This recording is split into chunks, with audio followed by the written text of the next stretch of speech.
Hello friends, स्वागत है आपका अपने channel law study with Chamoli में। आज हम लीगल थ्योरी में बात कर रहे हैं समाज में कानून के कार्य और उद्देश्यों को समझने में न्याय शास्त्र की भूमिका को। अंत तक बने रहिए इस वीडियो में। अगर आपने इस चैनल को लाइक एंड सब्सक्राइब नहीं किया है तो लाइक एंड सब्सक्राइब भी कीजिए ताकि ऐसी लॉ से रिलेटेड वीडियो आप तक पहुंचती रहे। तो बिना देरी के स्टार्ट करते हैं। ज्यूरिस्प्रूडेंस में हम यह पढ़ रहे हैं कि समाज में कानून के कार्य और उद्देश्यों को समझने में ज्यूरिस्प्रूडेंस की क्या भूमिका है। तो बिना देरी के स्टार्ट करते हैं।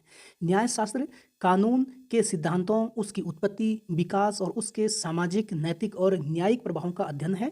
यह कानून की प्रकृति, उद्देश्य और समाज में उसकी भूमिका को समझने के लिए एक बौद्धिक उपकरण के रूप में कार्य करता है।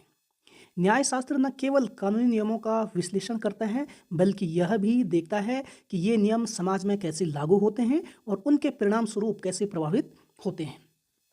न्यायशास्त्र की परिभाषा। न्यायशास्त्र को परिभाषित करना आसान नहीं है क्योंकि यह कई पहलुओं को समेटे हुए है। विभिन्न विधिशास्त्रियों ने इसे अलग अलग ढंग से परिभाषित किया है। तो सालमन के अनुसार न्यायशास्त्र कानून के समान सिद्धांतों का विज्ञान है। विधि से उसका तात्पर्य है देश की विधि या देशीय विधि।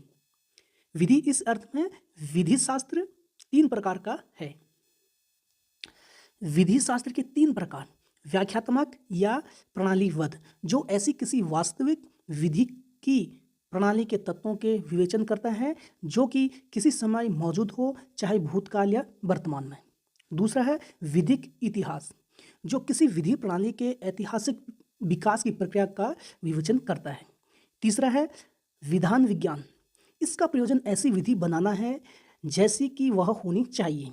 यह विधि प्रणाली के आदर्श, भविष्य और उन प्रयोजनों का जिनके लिए इसका अस्तित्व होता है वर्णन करता है। सालमन विधिशास्त्र शब्द का सामान्य और विशिष्ट में भेद करता है। पहले के अंतर्गत विधि सिद्धांतों का संपूर्ण समूह आता है जबकि दूसरे का अर्थ में इसको सैद्धांतिक या सामान्य विधिशास्त्र कहा जा सकता है। सालमन कहता है कि उसकी पुस्तक केवल इस विधि शास्त्र से सरोकार रखती है जिससे वह सिविल विधि के मूल सिद्धांतों का विज्ञान, the science of the first principle of civil law, कहकर परिभाषित करता है। ऑस्टिन के अनुसार देखते हैं, ऑस्टिन विधि शास्त्र के इतिहास में एक नव युग को लेकर आया। उसकी अनेक प्रस्तावनाएं हैं, आज भी सही हैं और उसकी विधि शास्त्र के क्षेत्र को नियत किया है, यानी उसने जो है विधि शास्त्र के क्षेत्र को नियत किया।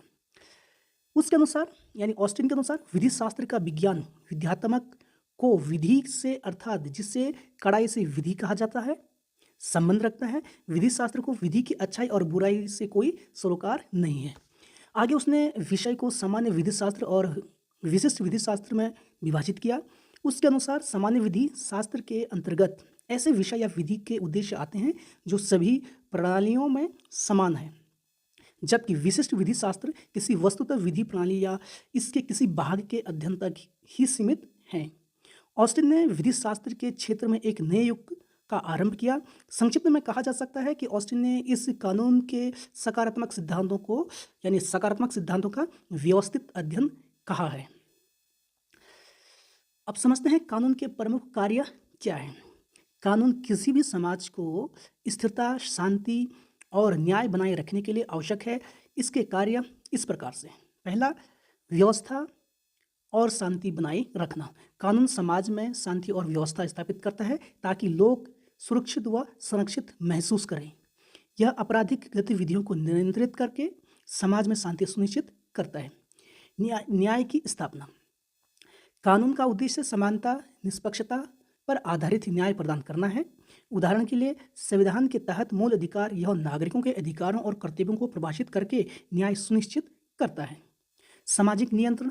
कानून समाज में नैतिकता, परंपराओं और सांस्कृतिक मूल्यों को बनाए रखने में मदद करता है। यह सामाजिक आचरण को नियंत्रित करता है और अनैतिक या असामाजिक गतिविधियों पर रोक लगाता है, जैसे विवाह, तलाक और संपत्ति कानून। अधिकारों और स्वतंत्रता की सुरक्षा। कानून नागरिकों के मौलिक अधिकारों की रक्षा करता है और उनकी स्वतंत्रता को सुनिश्चित करता है। किसी भी प्रकार का अन्याय, उत्पीड़न या भेदभाव के खिलाफ सुरक्षा प्रदान करता है। उदाहरण के लिए मानवाधिकार कानून।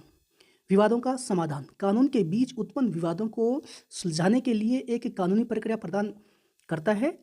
यह न्यायपालिका के माध्यम से विवादों को शांतिपूर्ण तरीके से हल करता है। उदाहरण के लिए दीवानी और आपराधिक न्यायालय। सामाजिक परिवर्तन का साधन। कानून सामाजिक सुधार और परिवर्तन का एक प्रभावी साधन है। यह समाज में व्याप्त कुरीतियों और असमानताओं को दूर करने में मदद करता है। उदाहरण के लिए प्रथा का उन्मूलन, महिलाओं के अधिकार, शिक्षा का अधिकार। आर्थिक स्थिरता और विकास। कानून आर्थिक गतिविधियों विनियमित करके एक स्थिर आर्थिक व्यवस्था को सुनिश्चित करता है। यह व्यापार, कराधान, श्रम कानून, उपभोक्ता संरक्षण जैसे क्षेत्रों में महत्वपूर्ण भूमिका निभाता है। उदाहरण के लिए कंपनी अधिनियम, कर कानून। रक्षा और सुरक्षा। देश की रक्षा और आंतरिक सुरक्षा सुनिश्चित करता है। यह राष्ट्रीय सुरक्षा को बनाए रखने के लिए सशस्त्र बलों और पुलिस को अधिकार प्रदान करता है, जैसे राष्ट्रीय सुरक्षा अधिनियम। अंतर्राष्ट्रीय संबंधों का विनियमन। कानून अंतर्राष्ट्रीय संबंधों का विनियमित करने और शांति बनाए रखने में मदद करता है। विभिन्न देशों के बीच संधियां, समझौतों और व्यापार को नियंत्रित करता है। उदाहरण के लिए इंटरनेशनल लॉ, WTO के जो समझौते हैं। फिर आता है सामाजिक समानता और न्याय सुनिश्चित करना। कानून में सभी वर्गों के लोगों को समान अवसर और न्याय प्रदान करता है।